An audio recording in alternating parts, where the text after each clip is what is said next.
Have you ever heard of a town called Zaki?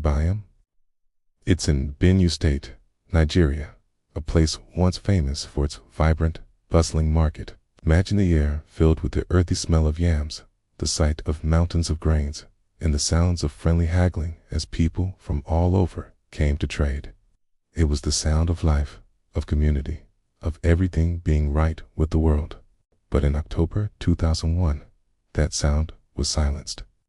A heavy, uneasy quiet fell over the town. This wasn't a peaceful silence. It was the kind that holds its breath, filled with fear and uncertainty. Tensions had been simmering for a while between local youths and soldiers in nearby areas.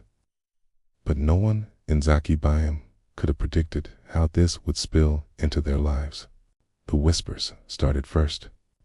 Neighbors warned each other. Parents pulled their children closer, and a collective sense of dread began to creep through the streets. Then came the day the soldiers arrived. It was a day that started like any other, but it would end in a way that scarred the town forever. Streets that were usually teeming with people became eerily empty. Doors were bolted shut.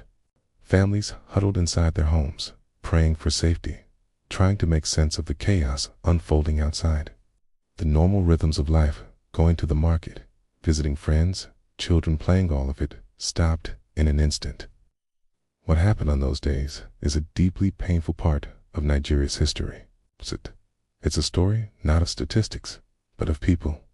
It's about the market trader who never made it home, the farmer whose fields were left untended, the child who witnessed things no child ever should. When the immediate danger passed, what was left was a profound and devastating silence, broken only by the sounds of weeping. Families were torn apart, searching desperately for loved ones who had simply vanished. Homes were destroyed, but it was the destruction of hope and safety that cut the deepest. The once lively market stood abandoned, a ghost of its former self. In the aftermath, the community was left to grapple with an overwhelming sense of loss and injustice. How could this happen? Why were ordinary people, civilians, going about their daily lives, made to pay such a horrific price? These were the questions that echoed in the hearts of the survivors. The eldest voices of wisdom and experience gathered the community. They spoke not of revenge, but of the terrible, cyclical cost of violence. They urged the younger generation to remember this pain, not to repeat it. Mothers mourned sons they would never hold again, and children were forced to grow up overnight, their innocence stolen by the sudden, brutal understanding that the world was not always a safe place. The story of Zaki is a lesson etched into the memory of a nation. It's a stark reminder of the devastating consequences when power is misused and when civilians are caught in the crossfire of conflicts they did not start. But it's also a powerful testament to the resilience of the human spirit and the enduring strength of memory. The people of Zaki did not let their story be forgotten. They rebuilt. They started farming again. The market, slowly, began to stir with life once more.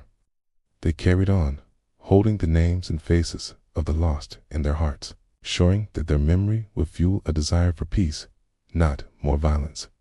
Today, Zaki is still a place of life and trade. It's a community that has looked into the abyss and chosen to live. The silence of that terrible day has been replaced by the sounds of a new generation, but the echoes of the past remain. They serve as a solemn reminder for all of us about the importance of justice, accountability, and empathy.